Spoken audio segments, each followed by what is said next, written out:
Hi hello నమస్తే. నేను కృష్ణాంజనేయులు. వరద బురద రాజకీయం ఇంకా కొనసాగుతూనే ఉంది. 5 బోట్లు కృష్ణానదిలో వరదలు కొట్టుకు వచ్చి ప్రకాశం బ్యారేజీని ఢీకొన్నాయి. 3 బోట్లు ప్రకాశం బ్యారేజీకి సంబంధించినటువంటి 67, 69, 70 ఖానాల దగ్గర ఢీకొన్నాయి. 70వ ఖానా దగ్గర ఉన్నటువంటి గేట్లకు సంబంధించి కౌంటర్ వెయిట్ దెబ్బతిన్నటువంటి పరిస్థితి ఉంది. అయితే ఇప్పుడు ఈ బోట్లు ఢీకొనటం వల్ల ప్రకాశం బ్యారేజీకి తగిలినటువంటి దెబ్బలు ఏంటి, దాన్ని రిపేర్ చేయాలి, ఇదొక అంశం. అయితే అసలు ఈ బోట్లు ఎలా కొట్టుకొస్తాయి, ఒకవేళ దీని వెనక కుట్ర కోణం ఉందా అనేటువంటి అంశం కీలకమైనటువంటిది. ఇప్పుడు ఈ కుట్ర కోణానికి సంబంధించినటువంటి అంశమే ప్రధానమైనటువంటి రాజకీయపరమైనటువంటి విమర్శలకు దారితీసేటువంటి పరిస్థితి ఉంది. ఈ ఏమిటి అని అంటే, ఈ 3 బోట్లు ప్రధానంగా, ఈ బోట్లు చిన్న మరబోట్లో లేకపోతే చేపలు పట్టుకునేవి కావు. ఇసుక డ్రెడ్జింగ్ చేయడానికి ఉపయోగించేటువంటి లాంచీలు ఇవి. అయితే దీని వెనక కుట్ర కోణం ఉంది. ఈ 3 లాంచీలు వరదలో కొట్టుకొని వచ్చి ప్రకాశం బ్యారేజీని ఢీకొనటానికి, ప్రకాశం బ్యారేజీకి దెబ్బతినేటువంటి విధంగా వైఎస్ఆర్ కాంగ్రెస్ పార్టీ కుట్ర చేసింది అనేటువంటి దాని మీద అధికార పక్షం ఆరోపిస్తున్నటువంటి పరిస్థితి ఉంది. దీనికి ప్రాతిపదిక ఏం చెప్తున్నారు అని అంటే, ఈ బోట్లు కొట్టకొచ్చినటువంటి దాని మీద ఇప్పటికే కేసు నమోదైంది. ఈ కేసుకు సంబంధించినటువంటి ఒక ప్రాథమిక నివేదికని పోలీసు శాఖ ఆంధ్రప్రదేశ్ ప్రభుత్వానికి, ముఖ్యమంత్రికి అందించారు అనేటువంటిది సమాచారం. అయితే ఈ బోట్లు ప్రధానంగా మాజీ ఎంపీ ఎవరైతే మీ బాపట్ల ఎంపీగా ఉన్నటువంటి నందిగం సురేష్ గతంలో ఉద్దండరాయనపాలెం వైపు వైఎస్ఆర్ కాంగ్రెస్ పార్టీ ప్రభుత్వం ఉన్నప్పుడు ఇసుక డ్రెడ్జింగ్ చేయడానికి ఉపయోగించినటువంటి బోట్లు, అతనితో పాటుగా ఎమ్మెల్సీ సంబంధించినటువంటి తలశిల రఘురాం, ఆయన అనుచరుడు రామ్మోహన్ అనేటువంటి వ్యక్తి సంబంధించినటువంటి బోట్లు ఇవి. అవి ఉద్దండరాయపాలెం వైపు నుంచి ఈ వరద రావటానికి ముందు ఇప్పుడు గొల్లపూడి వైపుకు తీసుకువచ్చి అక్కడ ఒక గొల్లపూడి శ్మశానం దగ్గర చెట్టుకి కేవలము కొన్ని తాడులతో కట్టివేశారు. ఇది దురుద్దేశపూర్వకంగా వరదల్లో కొట్టుకు రావడానికే చేసినటువంటి పని అనేటువంటి దాని మీద వీళ్ళు ఆరోపణ చేస్తున్నటువంటి మాట. అయితే వైఎస్ఆర్ కాంగ్రెస్ పార్టీ ఏం చెప్తుంది అని అంటే, ఈ రామ్మోహన్ అనేటువంటి వ్యక్తి ఇతని బోట్లని ఇంతకుముందే ఉషాద్రి అనేటువంటి వ్యక్తికి అమ్మారు. ఆ ఉషాద్రి అనేటువంటి వ్యక్తికి లైసెన్సులు, వ్యవహారం అన్నీ ఉన్నాయి. ఇవన్నీ కూడా కావాలని వైఎస్ఆర్ కాంగ్రెస్ పార్టీ మీద వేయాలని చూస్తున్నారు అనేటువంటిది వైఎస్ఆర్ కాంగ్రెస్ పార్టీ చెప్తున్నటువంటి మాట. ఈ రామ్మోహన్ అనేటువంటి వ్యక్తి తెలుగుదేశం పార్టీకి సంబంధించి ఎన్ఆర్ఐ విభాగం, అదేవిధంగా చంద్రబాబు నాయుడికి అత్యంత సన్నిహితుడైనటువంటి కోమటి జయరాంకి ఈ రామ్మోహన్ అనేటువంటి వ్యక్తి అత్యంత సన్నిహితుడు.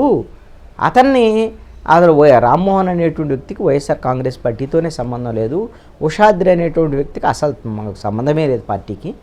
వీళ్ళు కావాలని ఆరోపణలు చేస్తున్నారు అనేటువంటి దాని మీద చెప్తున్నారు. దీని మీద పోలీస్ శాఖ ఇచ్చినటువంటి ప్రాథమిక విషయాలకు అనుగుణంగా ప్రభుత్వం కూడా దీని మీద ఎంక్వైరీ చేసేదానికి అవకాశం ఉండొచ్చు.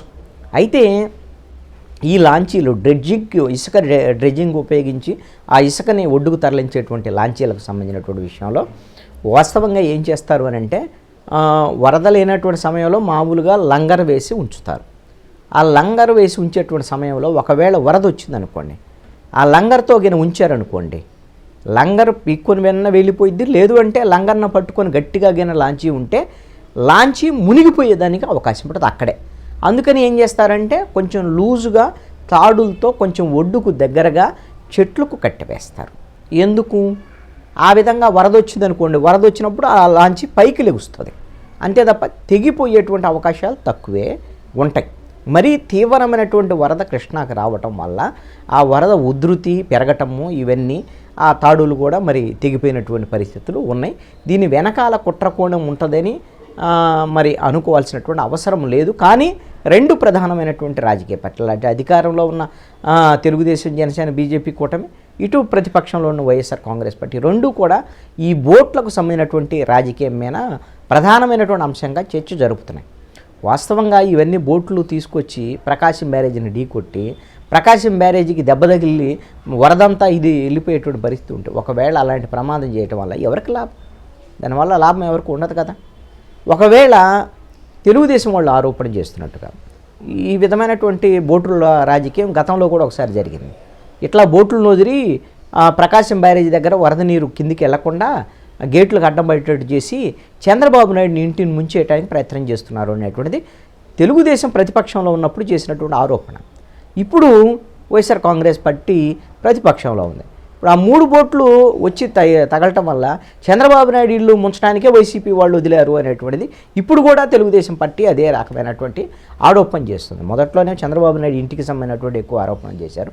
ఇప్పుడేమో ప్రకాశం బ్యారేజీని డ్యామేజ్ చేయడానికి వైసీపీ కుట్రపడింది అనేటువంటి దాని మీద అసలు చంద్రబాబు నాయుడు ఇల్లు కేంద్రంగా ఈ విధమైనటువంటి చర్చ జరుగుతుంది. చంద్రబాబు నాయుడు ఇల్లు కరకట్ట లోపల ఉంది, కృష్ణానదికి మధ్యలో. అసలు అక్కడ ఇంట్లో చంద్రబాబు నాయుడు ఉండటం అనేటువంటి అంశం ఎప్పుడూ చర్చనీయాంశంగా ఉంటుంది. ఎప్పుడూ వరదలకు అక్కడ ఆ ఇంట్లోకి నీళ్లు వచ్చేటువంటి పరిస్థితులు ఉంటాయి. అలాంటి ఇంట్లో వివాదాస్పదమైనటువంటి ఇంట్లో ఉండి ఇప్పుడు ఈ బోట్లు ఇలాంటి కొట్టుకొచ్చినటువంటి అంశాల మీద దీని వెనకాల కుట్రలు ఉన్నాయి అది ఇది అనేటువంటి అంశాల మీద కావాలనే తెలుగుదేశం పార్టీ ఈ ఆరోపణలు చేస్తుంది అనేటువంటి అంశం మీద వైసీపీ చేస్తున్నటువంటి అంశం. ఈ బోట్ల రాజకీయం విషయంలో ఇది దీన్ని తేల్చడం అయితే పెద్ద కష్టమైనటువంటి పని ఏం కాదు. ఆ బోట్లకు సంబంధించి అసలు కృష్ణానదిలోకి ఈ విధంగా లాంచీలు కానీ ఏవైనా సరే డ్రెడ్జింగ్ అయినా లేదా మనుషుల్ని ఒకవైపు నుంచి ఇంకొక వైపు తరలించడానికైనా కృష్ణానదిలోకి దిగాలి అని అంటే భారీ నీటిపారుదల శాఖకు సంబంధించినటువంటి వాళ్ళ అనుమతి ఉన్న లైసెన్స్ ఉన్నటువంటి వాళ్ళు మాత్రమే ఆ లాంచీలు మాత్రమే దిగడానికి అవకాశం ఉంటుంది. కాబట్టి వాళ్ళు అసలు దానికి అనుమతి ఉన్నట్టు రామ్మోహన్కి అనుమతి ఉందా? రామ్మోహన్ చెప్తున్నటువంటి వాడి ప్రకారంగా 5 ఏళ్ల క్రితమే ఉషాద్రి అనేటువంటి వ్యక్తికి అతను అమ్మటం అనేది జరిగిందని వైసీపీ వాళ్ళు చెప్తున్నారు. మరి ఉషాద్రి అనేటువంటి వ్యక్తి తనకి అనుమతులు ఉన్నాయి, దానికి సంబంధించిన లైసెన్సులు కూడా రెన్యువల్ చేశారని పోలీస్ శాఖ దగ్గర చూపించారు అనేటువంటిది ఒక సమాచారం. మరి ఇవన్నిటిని తేల్చేటువంటి క్రమంలో అసలు దీని వెనక బోట్లు కృష్ణానదిలో కొట్టుకురావటం వెనక కుట్రకోణం ఉందా లేదా అనేటువంటి అంశం తేలాల్సినటువంటి పరిస్థితి అయితే ఉంది. మొత్తం రాజకీయం అంతా కృష్ణానది వరదలు బోట్ల చుట్టూనే రెండు అధికార ప్రతిపక్షాల మధ్య ఓదోపోదాలు జరుగుతున్నటువంటి పరిస్థితి ఉంది. ఇది ఒక రకంగా ఇంకొక చర్చ కూడా జరుగుతుంది. విజయవాడకు సంబంధించినటువంటి వరదకు సంబంధించినటువంటి అంశం, ఇంకా ఆ వరదకు సంబంధించినటువంటి బాధితులకి కావలసినటువంటి పునరావాస సహాయక చర్యలు అందించడంలో ప్రభుత్వం వైఫల్యం చెందింది. కాబట్టి ఆ విషయాలు బయటికి రాకుండా ఉండటం కోసమే తెలుగుదేశం పార్టీ ఈ బోట్లకు సంబంధించినటువంటి రాజకీయం తీసుకొచ్చింది, కుట్ర రాజకీయాన్ని బయటికి తీసుకొచ్చిందని వైసీపీ ఆరోపిస్తున్నటువంటి అంశం. ఏదైనా మరి భవిష్యత్తులో తేలాల్సినటువంటి